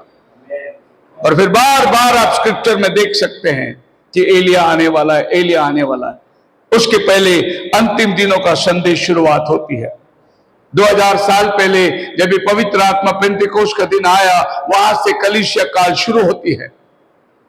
और ये 7 कलीसिया को प्रभु ने संदेश लिखा। प्रकाशित वाक्य पहली अध्याय 10 वचन में प्रभु ने 7 कलीसिया के नाम लिखा, बोला कि लिख उनको। और ये 7 कलीसिया ये 2000 साल के इतिहास के अंदर पूरा होता है। सो इतिहासकारक लोगों ने बैठकर कौन सी कलीसिया का युग कहां चलता है, कौन से युग में कौन सा वक्ता आया, वो इतिहासकारक लोगों ने बनाया। सो 53 सदी में पौलुस पहली बार इफिसुस की कलीसिया की स्थापना करता है। और ये कलीसिया 170 तक चलती है। 170 के बाद स्मरना कलीसिया का काल शुरू होता है। ये पेंटिकोस्टल से शुरुआत हुई। परगमस की कलीसिया 312 से 606 तक, थुआतीरा की कलीसिया 606 से 1520 तक, 1520 से 17 तक 5वीं कलीसिया सार्डिस, फिलाडेल्फिया कलीसिया 1750 से 1906 तक, और लौदीकिया की कलीसिया 1906 से लेकर रैप्चर तक चलेगी। यह हमारा कलीसिया है जिसमें अभी हम लोग बैठे हुए हैं। यह कलीसिया की शुरुआत 1906 में होती है। कैसे? पेंटिकोस्टल रिवाइवल जो अग्नि बरस के आई इंग्लैंड के अंदर, अमेरिका के अंदर 1906 में आई। वहां से प्रभु आखिरी चर्च को स्टार्ट करता है। तो आपको पता चलेगा, आपका रेवल्यूशन चैप्टर 2 और 3 ये 2000 साल का इतिहास है। जब आप रेवल्यूशन चैप्टर 2 में पढ़ोगे, और इफिसुस की कलीसिया को दूत को लिख, तो इस कलीसिया को प्रभु ने संदेश दिया। प्रकाशित वाक्य 3 अध्याय 14 वचन से आप पढ़ोगे तो प्रभु कहता है लौदीकिया कलीसिया के दूत को लिख। तो जो जो बातें प्रभु ने आज से 2000 साल पहले जॉन को पतमोस में दिया, वही घटना आज हमारे साथ हो रही है। और जो से प्रभु ने युगों के अंदर जो भी संदेश दिया, सारा संदेश, मतलब आपका बाइबल में रेवल्यूशन चैप्टर 2 और 3 ये 2000 साल का इतिहास है।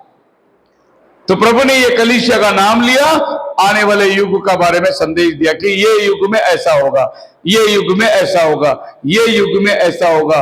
और 7 कलीसिया के दूत को लिख दिया। और ये 7 कलीसिया के दूत, पढ़िए प्रकाशित वाक्य पहला अध्याय 20 वचन, रेवल्यूशन चैप्टर 1 वर्स 20।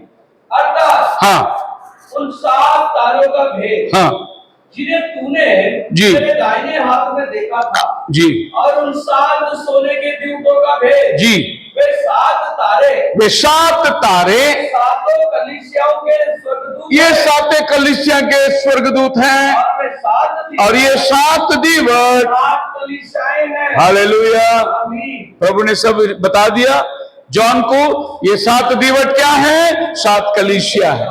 ये 7 तारे क्या है? ये 7 कलीसिया के भेजे हुए दूत है। मतलब एक कलीसिया को एक दूत आएगा, दूसरा कलीसिया को दूसरा, तीसरा कलीसिया को तीसरा। इसीलिए मैंने संदेश का टाइटल क्या लिया? अपने दिन और उसकी संदेश को पहचान। हमें यह पहचानना है कि हमारा कलीसिया कौन सा है और हमारे कलीसिया में कौन सा दूत आया। किसको प्रभु ने भेजा, और इस दूत के द्वारा प्रभु ने इस कलीसिया के साथ में कैसे बातें की। इस दूत के बारे में बाइबल क्या कहता है? हर एक दूत के बारे में बाइबल ने संदेश दिया है। अगर आप पढ़ोगे इपिस्कलास के संदेश में, तो प्रभु कहता है इपिस्कला प्रकटीकरण 2:5 के अंदर, तूने अपना पहला सा प्रेम छोड़ दिया है। उस कलीसिया की दशा क्या है प्रभु बताता है, तूने अपना पहला सा प्रेम छोड़ दिया है। इपिसुस का मतलब है रिलैक्स। जैसा वो कलीसिया का नाम है, वैसे कलीसिया की क्वालिटी भी है। अगर आप अपना बेटा का नाम मिकी, चिकी, माइकल जैक्सन रखोगे, तो वो भी माइकल जैक्सन की जैसे ही जाएगा। वो जैसा नाम रखोगे वैसा स्पिरिट आता है। जैसे इफिसुस की कलीसिया है, वो इफिसुस के नाम के अनुसार इफिसुस के अंदर वही स्पिरिट आई, रिलैक्सेशन की स्पिरिट। इसीलिए प्रभु कहता है कि तूने पहला सा प्रेम छोड़ दिया। विचार कर कहां से गिरा, तय कर और तैयार हो जा। सो जब बाइबल कहती है 7 तारे 7 कलीसिया के दूत है, तो संदेश कैसी आती है आपको? ये 7 तारे अपने अपने युग में प्रकट होते हैं, और ये 7 युग के अंदर, ये 2000 साल में प्रभु ने जिन बंदों को यूज किया, ये वो 7 तारे थे जिनको प्रभु ने समय समय में ये धरती में संदेश देकर भेजा। उस कलीसिया को जागरूक करने के लिए ये लोग उतर कर आए। पहले युग के अंदर पौलुस जो था, वो पहला कलीसिया के दूत था, और धीरे धीरे प्रभु ने एक एक समय के अंदर हर कलीसिया में अपने अपने दूत को भेजा। अब इस बात को आप गौर करके देखिए, जब बाइबल कहती है, पढ़िए प्रकाशित वाक्य 2:1, इफिसुस की कलीसिया के दूत को यह लिख, हाँ, जो 7 तारे अपने दाहिने हाथ में लिए हुए हैं। इफिसुस की कलीसिया के दूत को लिख। और सोने की, जब बाइबल कहती है दूत को लिख, इसके पहला वाला वचन जो आपने पढ़ा था प्रकाशित वाक्य 1:20, उसमें क्या लिखा हुआ है? अर्थात उन 7 तारों का भेद, हाँ, जिन्हें तूने मेरे दाहिने हाथ में देखा था, हाँ, और उन 7 सोने के दीवटों का भेद, वे 7 तारे 7 कलीसियाओं के दूत हैं। हाँ, और वे 7 दीवर 7 कलीसियाएं हैं। वो 7 तारे 7 कलीसिया के दूत है। अब याद रखना, ये आसमानी दूत नहीं है, क्योंकि गैब्रियल को चर्च नहीं है, माइकल को चर्च नहीं है। ये जमीन के दूत हैं। जमीन में जो प्रभु जिस वक्ताओं को खड़ा करके भेजता है, वो जमीन का दूत है, और जमीन का दूत कलीसिया के संदेश देने के लिए आता है। प्रभु किसी भी युग में कलीसियाओं को दूत बनाकर नहीं भेजा। मतलब कोई एंजल्स लोग को चर्च नहीं होता, चर्च खाली इंसानों के लिए है। तो प्रभु बोलता है कि वो कलीसिया के दूत, और पहला कलीसिया के दूत से स्थापना होती है। इफिसुस में पौलुस आया, इरेनियस आया स्मिर्ना में, सेंट मार्टिन आया कोलंबो में, परगमस थुआतीरा कलीसिया में, उसके बाद लूथर आया, वेस्ली आया, और ये आखिरी कलीसिया का दूत। हर कलीसिया को इन्होंने संदेश लेकर आए। इनके संदेश को देखो, इनका जीवन को देखो, इनका इतिहास को आप पढ़ के देखो, आपको पता चलेगा कि प्रभु ने कौन से युग में क्या काम किया, और ये काम आपको मैच होना चाहिए। ऐसा नहीं कि हमने कुछ भी बोल दिया। ये आपने अपने वचन में पढ़ के देखना है, और इनकी हिस्ट्री पढ़ के देखना है, क्योंकि हमारा बाइबल हिस्ट्री को साथ में लेके चलती है। ये दुनिया में सबसे बड़ा अगर इतिहास का कोई सबूत है, तो वो आपका बाइबल है। बोलो हालेलुया। 2025 को क्या बोलते हैं? एडी बोलते हैं। और बीसी किसको बोलते हैं? 2000 साल के पहले जो था उसको बीसी बोलते हैं। बीसी का मतलब क्या? Before Christ. अगर आपको मोहम्मद पैगंबर का जन्मदिन कभी है, तो आपको 700 एडी डालना पड़ता है उधर। अगर आपको गौतम बुद्ध का जन्मदिन कभी है, तो फिर आपको 300 बीसी डालना पड़ता है, before Christ and after anno domini.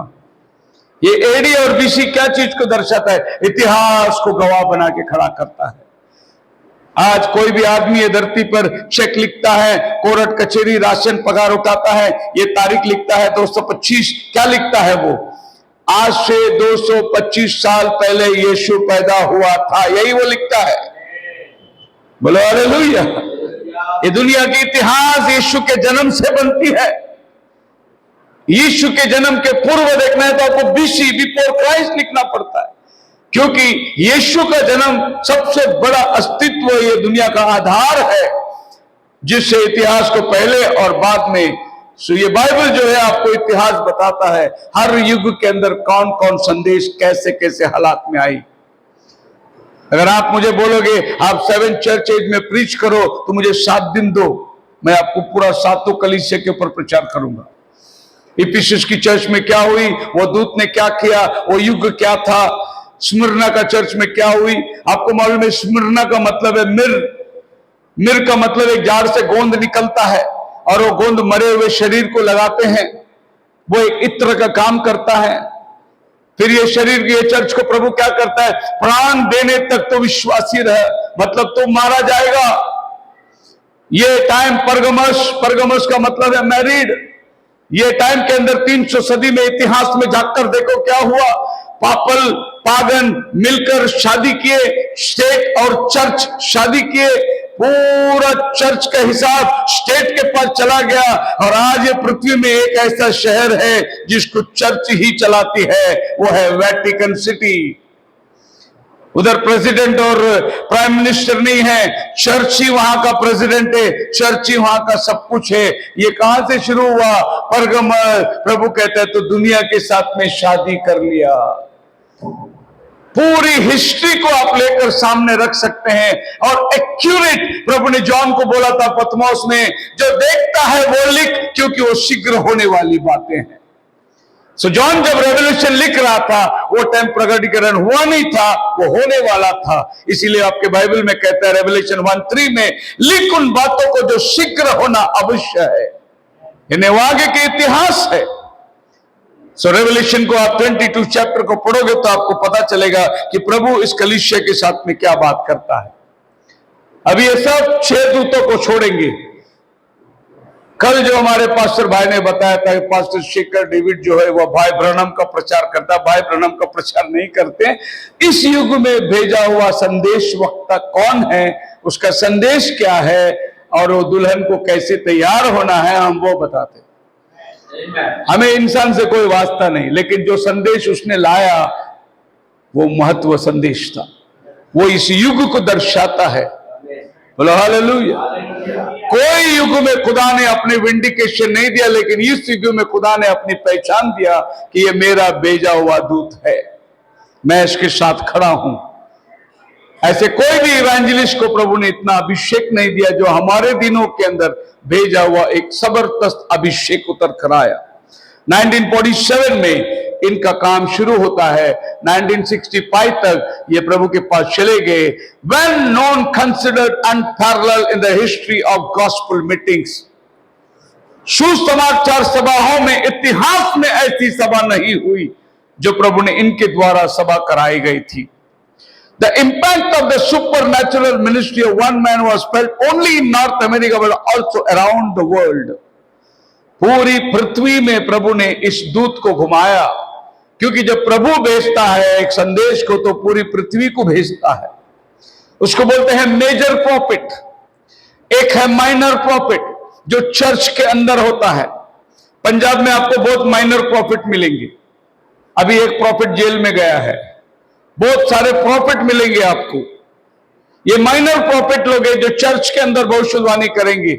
ये मेजर प्रॉफिट लोग हैं जो पूरी वर्ल्ड के लिए भविष्यवाणी करेंगे। पिछले दिनों में एक ब्रदर आए थे, एक सवाल लेकर आए थे।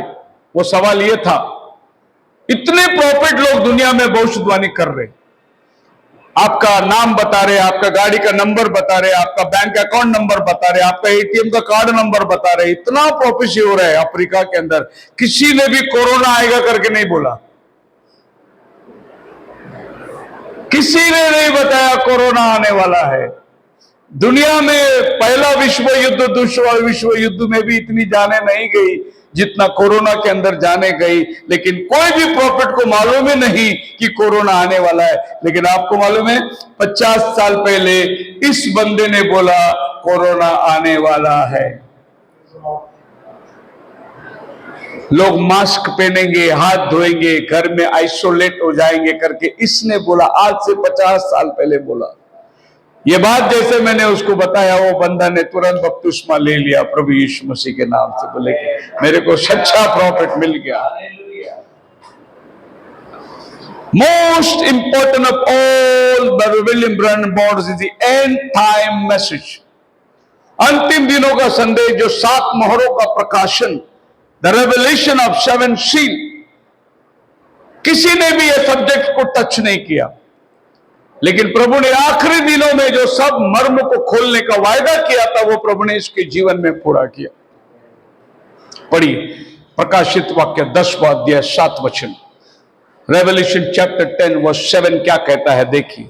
वरन 7वें स्वर्गदूत के शब्द देने के दिनों में, हाँ जी, जब वो तुरी फूंकने पर होगा, हाँ, तो परमेश्वर का वह रहस्य हाँ, पूरा हो जाएगा जी, जिसका सुसमाचार उसने अपने दासों। जब 7वां दूत तुरी फूकेगा, फिर से मैं कहता हूं, दूत आसमान का नहीं, जमीन का दूत जब तुरी फूकेगा, वह गुप्त मनोरथ बात जो प्रभु ने अपने दास भविष्यद्वक्ताओं को दिया, सब प्रकट हो जाएगा। जितनी मिस्ट्री है सब खुल जाएगी। कल मैंने एक मिस्ट्री आपके सामने रखा था, कैन आदम का बेटा नहीं है। यह मिस्ट्री अभी तक किसी ने नहीं खोला। यह 20वीं सदी का भविष्यद्वक्ता ने मिस्ट्री को खोल के दिया। ऐसे बहुत सारे मिस्ट्री आज हमारे कलीसियाओं ने चुप कर दी, वो मिस्ट्री को इस बंदे ने खोल के आपको दिया, क्योंकि वचन कहता है जब इसकी मिनिस्ट्री आएगी, 7वां दूत जब तुरी फूकेगा, सब गुप्त मिस्ट्री जो है वो प्रकट की जाएगी। बोलो हालेलुया। हालेलुया। एक बहुत बड़ी मिस्ट्री जो दुनिया के तमाम कलीसिया अंधकार में बैठी हुई है, और वह आप लिख के ले सकते हैं। और यह मिस्ट्री जो है इतना बड़ा मिस्ट्री है, यह केवल प्रभु यीशु मसीह के चुने हुओं पर जाहिर हुआ और किसी पर यह जाहिर नहीं हुआ। अब इस बंदे के पास जाएंगे, हम उसको पूछेंगे, भाई आप क्या अपना चर्च बनाना चाहते थे? क्या आप अपना डिनोमिनेशन बनाना चाहते थे? हर आदमी के पीछे एक डिनोमिनेशन बनती है। जब मार्टिन लूथर ये दुनिया से चला, 3 साल के अंदर वो डिनोमिनेशन बन गया और वो चर्च का नाम पड़ा लूथरन चर्च। जब जॉन वेस्ली गया, इमीडिएटली वो लोग एकत्रित हुए, अपना चर्च का नाम रखे मेथोडिस्ट चर्च, डिनोमिनेशन बनते हैं। इस बंदे ने क्या डिनोमिनेशन बनाने आया था? नहीं, वो कहता है not for one moment do I bring the message to the people that you may follow me. वो कहता है मैंने कभी नहीं लोगों को कहा मेरे पीछे चलो, डोंट फॉलो मी और ज्वाइन माई चर्च, या तो मेरे कलीसिया में आ जाओ। आज बहुत बड़ा समस्या है, हमारे चर्च में आओ, हमारे चर्च में आओ, हमारे साथ फेलोशिप करो। और चर्च टूटते टूटते टूटते चला जा रहा है। ये बंदा कहता है ना मेरे चर्च में आना, ना तुम मेरे को फॉलो करना, और सम स्टार्ट्स ऑफ फेलोशिप और ऑर्गेनाइजेशन, या तो कोई संस्था या संप्रदाय शुरू करो। I have never done it and will never do it. मैंने आज तक किया भी नहीं, आगे करूंगा भी नहीं। बोलो hallelujah. I have no interest in those things, but I do have an interest in the things of God and people. हमें भी चर्च बनाने में कोई इंटरेस्ट नहीं है। हमारी इंटरेस्ट केवल आपको सत्य बताने में है, सच्चाई के पास आपको लेके जाने में है। आप रैप्चर का भागी होना चाहिए, ये हमारी इंटरेस्ट है। One thing to see establish a true spiritual relationship between God and man, मनुष्य और परमेश्वर के बीच में एक संबंध गहरा बन जाए, wherein men become creation in Christ, filled with the Spirit, live according to this will। यही उसका पूरा पूरा उद्देश्य था। कुछ सबूत मैं आपके सामने रखना चाहता हूं, जो इस बंदे के साथ में जो सेवा की है उनका सबूत रखना चाहता हूं, ताकि हमें पता चले कि इसकी विटनेस क्या है। गॉर्डन लिंडसे जो एक महान वक्ता था 1950 के दरमियान, बहुत जबरदस्त इवेंजलिस्ट था। यह बंदा जो है गॉर्डन लिंडसे भाई ब्रैनम के साथ में खड़ा हुआ। ये सब बड़े बड़े लोग, ये ओरल रॉबर्ट्स है, जिनकी सभाओं के अंदर 5-5 लोग आते थे, और इनकी टेस्टिमनी है। इनकी टेस्टिमनी क्या है? Never had we known of any preacher calling deaf, mutes and blind people to pray for and to see those people delivered on the spot. ऐसा हमने कभी इतिहास में गवाह नहीं देखा कि आदमी को बुलाया गया और उससे पूछा गया और वहां पर उसके जीवन में अद्भुत चमत्कार दिखाया जाता है। टॉमी ऑसबॉर्न बहुत महान आदमी, इंडिया में 2 बार आके गया है। इसके मिनिस्ट्री के अंदर जिनके हाथ छोटे होते थे, जिनके पैर छोटे होते थे, वो दुआ करेंगे ऐसे पब्लिक के सामने हाथ बढ़ती थी, पैर बढ़ती थी। टॉमी ऑसबॉर्न को आप डाल के देखिए गूगल में, आपको पता चलेगा इसका मिनिस्ट्री क्या थी। जिनकी छोटे हाथ है वो पब्लिक के सामने हाथ बढ़ जाती थी, ऐसा महान वक्त था। लेकिन ये बंदे ने क्या कहा, God has chosen diverse mystery ways to reveal himself to the servants, especially those called for dispensation purposes. As was Brother Branham's call. In short, the man known as William Branham was sent to demonstrate God again in flesh. दोबारा परमेश्वर देह में होकर काम करने को मैंने अपने आंखों से देखा। 1950 में ये बंदा मद्रास में, मदुरई में आया था और इसकी मीटिंग इंडिया में चलने नहीं दी। बहुत बड़ा मिराकल वाला आदमी था ये वापस चला गया और जब ये अमेरिका गया, इसने बोला आज से मैं मिनिस्ट्री छोड़ता हूं, प्रभु ने मुझे मिनिस्ट्री के लिए नहीं बुलाया है।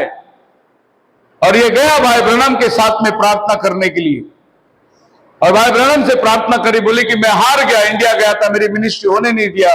ब्रदर ब्रनम ने उसको बोला हारना मत, प्रभु ने तेरे लिए बहुत बड़ी सेवा रखी है, तो वापस मिनिस्ट्री में उतर जा। उसके बाद वो मिनिस्ट्री में उतरा। पहला मीटिंग उसने लिया, 80 अंधे लोगों को आंखें मिली। हालेलुया, पहली मीटिंग में।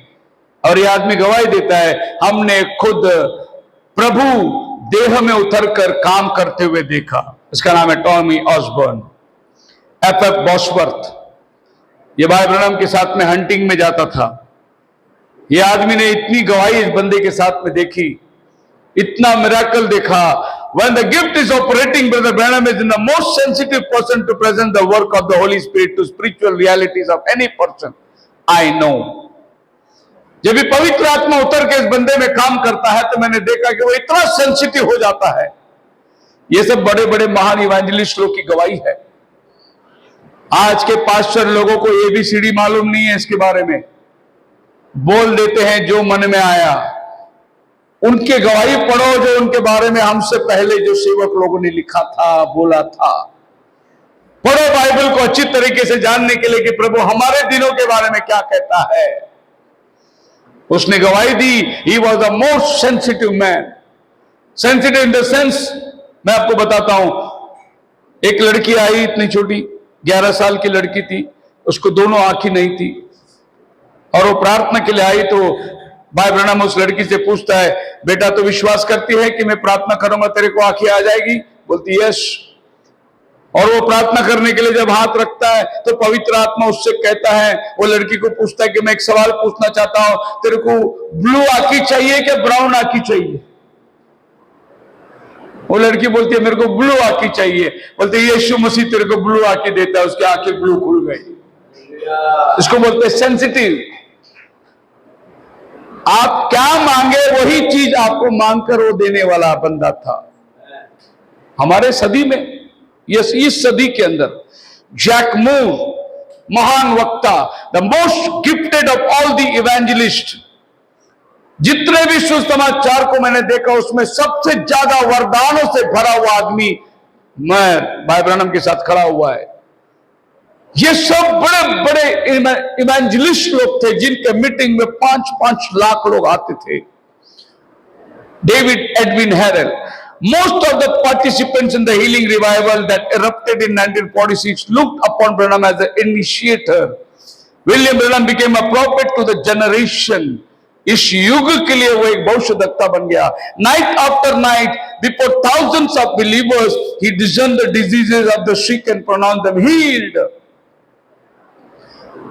एक आदमी आया, उसके सामने खड़ा हो गया और एक नास्तिक था वो, और उसने बोला तुम जो कुछ करते हो मैं उस पर विश्वास नहीं करता।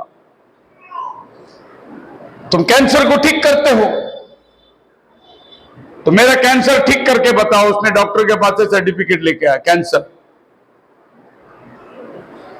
भाई ब्रह्म ने उसके ऊपर हाथ रखा। प्रभु ने बताया इसके अंदर कैंसर नहीं है। उसको बोला कैंसर नहीं है तुम्हारे अंदर। वो बोला देखो ये झूठा नबी है, मेरे पास सर्टिफिकेट है डॉक्टर का, कैंसर है, और ये बोलता कैंसर नहीं है। तो भाई ब्रह्म ने दोबारा उसके लिए प्रार्थना करी, दर्शन खुल गया। और दर्शन में क्या देख रहा है वो, ये आदमी डॉक्टर के पास जाके पैसे देके झूठी सर्टिफिकेट बनवा रहा है, ये बंदे को झूठा ठहराने के लिए। अब दर्शन देखने के बाद ब्रदर ब्रैनम ने बोला मेरे प्रभु ने बताया तू ये सर्टिफिकेट कहां से बना के लाया, अभी मैं कहता हूं जाके देख तेरे अंदर कैंसर है। वो डर गया, वो भाग के गया, जाके टेस्ट कराया, उसके 3rd डिग्री कैंसर था उसके पेट में। सिर्फ वो एक खुदा के बंदे को झूठा साबित करने के लिए आया था, कैंसर की बीमारी लेके गया वो। He was the most sensitive person upon this earth। प्रभु ने हमारे दिनों के अंदर एक जबरदस्त बेधारी को भेजा है। डीजीएस दिनकरन को कौन नहीं जानता इंडिया में?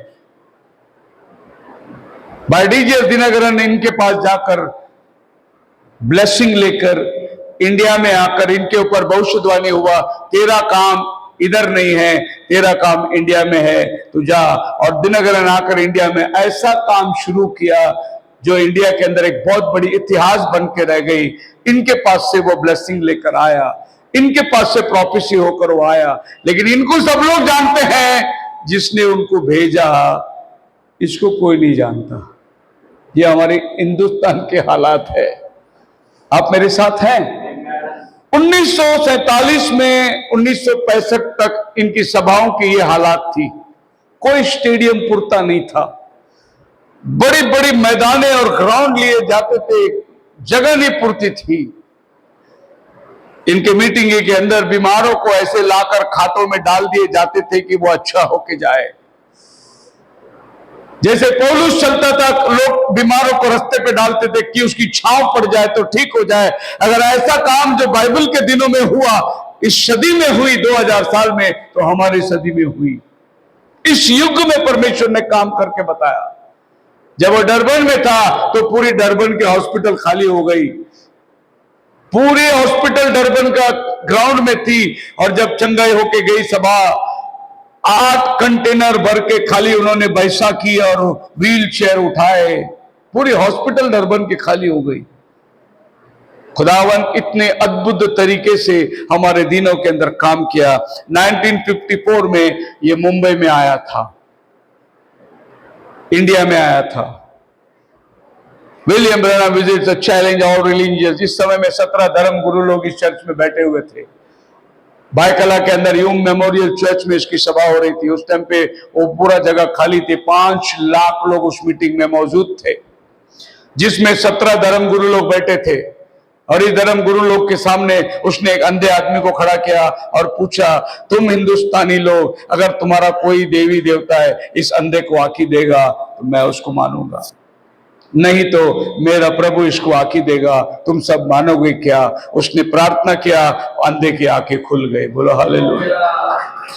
17 धर्म इसी इंडिया में, बॉम्बे के अंदर।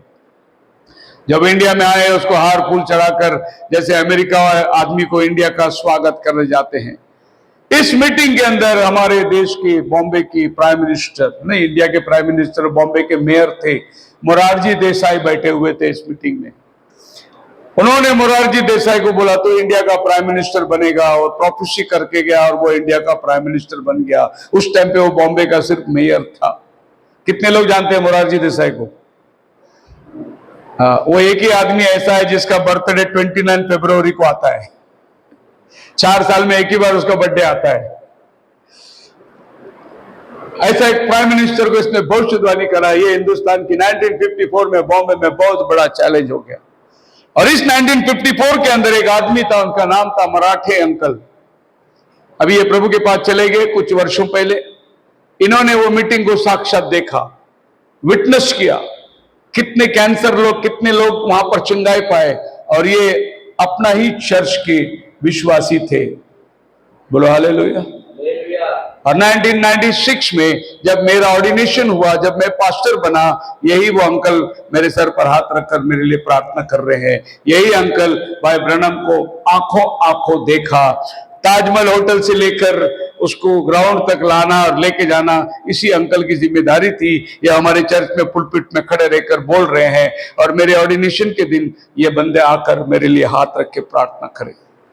मैं जो बोल रहा हूं अनुभव के साथ बोल रहा हूं, कथा और कहानी पढ़ के नहीं बोल रहा हूं, इट्स एक्सपीरियंस। बोलो हालेलुया। ये बहन अभी प्रभु के पास चली गई। ये बहन 9 साल की लड़की थी जब भाई ब्रनम 1954 में बॉम्बे में आया था। इसकी मां को कैंसर की बीमारी थी।